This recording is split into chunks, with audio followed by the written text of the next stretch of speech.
they still believed in Hoyer. Had those conversations went differently, Brian Hoyer wouldn't have a job this week. But that team let his coach know that he had belief in him. But you don't think Brian Hoyer's going into this game this weekend knowing that his coach just put his ass on the line? Like I said, Mike Pettin didn't get hired to go down with the good ship Brian Hoyer. He didn't get hired to go down with that Titanic. He's got to run his own ship.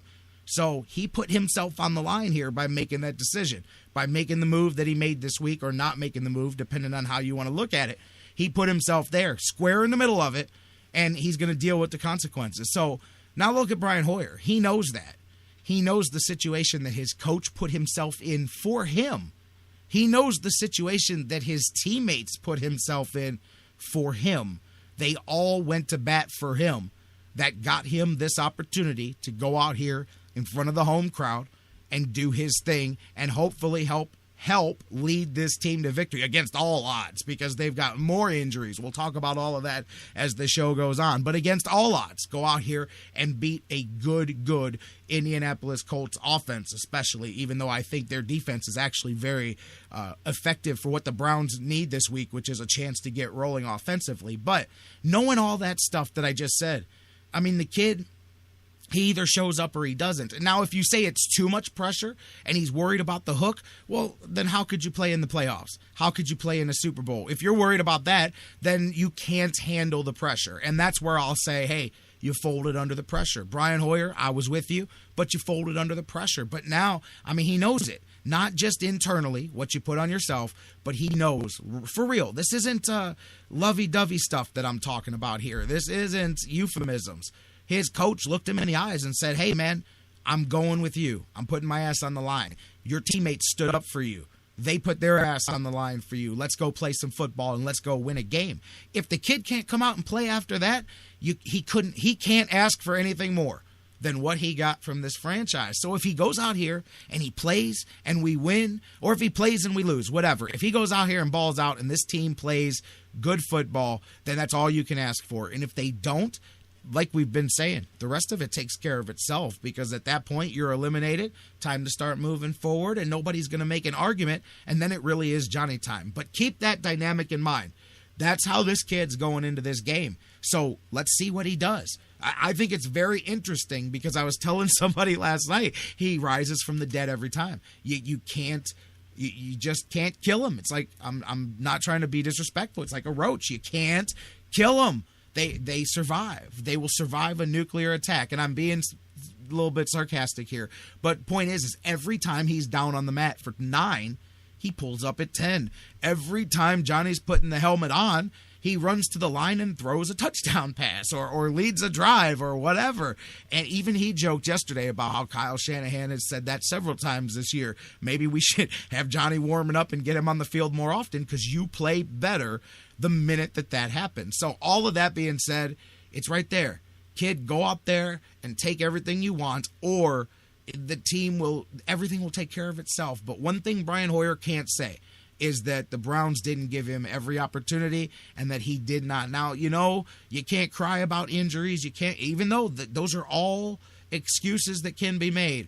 At the end of the day, they gave you every opportunity. Just go out here and do what you can do, and the chips will fall as they will. I'm going to the phones now. Let's do that. First caller, you're up, kicking things off on the Sports Fix. Good morning, J-Rock. Good morning. This is my friend Bruce Parma. What's happening, Bruce? Hey, I have a couple of thoughts on this. Of course. That's why the phones are open, man. I couldn't let this one get away. Let's do it. First off, I don't have a problem with Hoyer being the starter. I mean, that's, neither here nor there. My question is, does he actually plan on beating the Colts? Well, I mean, I know that's the intention. I realize the game can be winnable. All games are winnable. But, I think it's kind of like, he's been the starter all year. He's going to be the starter against the Colts. But, I don't know. I just don't see him going in there and, playing like gangbusters and beating this team. I'll tell you, and I'm not saying that in a bad way, but Johnny doesn't have a chance against the Colts, because, he doesn't have a line, he doesn't have running backs, he even has a receiver down, And it's kind of like 6 of one, half dozen of another. You're just kind of leaving Hoyer out there for the Wolves to get him. And you know what? Actually, that's funny because that was a point that I was almost going to make today. And I said, for those of you that just don't like Brian Hoyer and you love Johnny, you really should think about kind of what you just said there, Bruce, is there's another thing. If nothing else, the veteran is going to go out there and deal with the very tough set of circumstances. As you said, Bruce, Miles Austin is gone. So, which is, to me, that hurts, but Taylor Gabriel was bumped out a bit by Josh Gordon, and Gabriel was doing very well. And you know what? The offense was working well with Gabriel and Hawkins getting out there and doing their thing. So maybe he can step up a bit and get an opportunity to get some of those targets back that he missed. But that's another veteran receiver you're missing. We don't know what's up with Cameron. We know Barnage has got the busted ribs, so it's going to be Jim Dre and maybe Cameron plays. I don't think he will. I don't see Cameron coming back this week. I don't think so either. So you're down to Jim Dre, who I like, but his backup is a guy that wasn't even on the roster at the beginning of the season. Look around the Browns roster, by the way. For you guys that think that I'm just saying this to make any kind of excuses, I'm not. Look around the Browns roster and look at how many guys that are starting or backing up key positions that weren't even on this team when they broke training camp. I mean, seriously. I hate to use this assessment, but, I'm not a Browns fan. I mean, I want them to win, but I'm not jumping on the bandwagon or, not selling statue, blueprints. I know. Okay, but, somebody said last night on Twitter that, the Browns have lost more players this year than we lost in Desert Storm. So, it's kind of like, you got half your team depleted, half of them weren't even on the roster, and the other half were unsigned free agents. Oh, yeah. What are you going to do with these people, And I'll tell you what, that's the other thing, too. When people talk about, they're winning in spite of Hoyer. I mean, really? Because if that's the case, but if that's the case, you just said you got a bunch of cast-offs and a bunch of weren't even on the team. You know what I mean? So it's not like players that weren't even on other teams when the season started. To me, and, so he's actually making the most of what he has when he has absolutely nothing, basically. Thank you. See, now, you know what? And seriously, because we joke with Bruce, because Bruce he's not a Browns guy at all. So for you to say that, I appreciate, because that is true. And that, what you just said, would apply to Johnny as well, except on top of all that, it would be his first time out there, too. So right, he has no experience, so he would just be shot in the dark. And I'll be honest with you. At least with Hoyer, you have a guy that's been out there under these circumstances more or less before.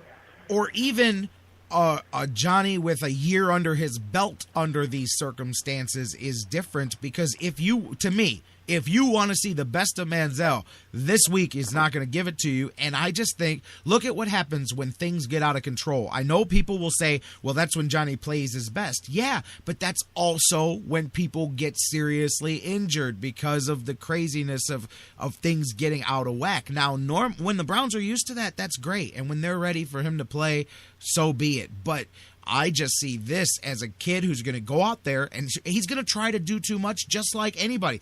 Brian Hoyer mentioned that yesterday in his talk, and he made a lot of sense. Now, not just about himself, but about everybody. As guys get hurt, it's your natural tendency to try to do more. It's like when you're down, when you're down 3 and you try to hit a 4-run home run. You know what I mean? You can't do that. Right. You got to one batter at a time. You've got to all do your own job. But everybody, when you press a little bit, think of the same thing for Manziel, too.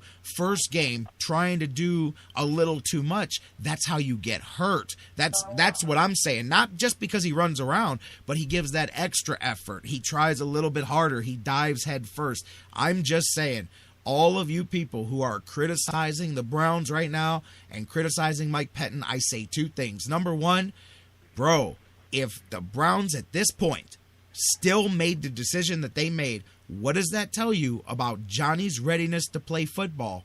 And number 2, if come Monday, let's just pretend an accident went crazy. Let's say that man got injured seriously. How would you feel knowing that he was put out there in the most dire circumstances in his first start. To me, that actually sounds like you don't want him to succeed instead of you do. But what do I know? Right. I mean, you know. And if you have a bunch of rookies, or in Gordon's case, he's only been back 2 weeks, doesn't know the playbook yet, and you have a rookie quarterback in there that's ad-libbing on just about every play, how long do you think that's going to last? I mean, you know, the players don't know where they're going. Johnny doesn't know where he's going. This was just a bad situation from the start.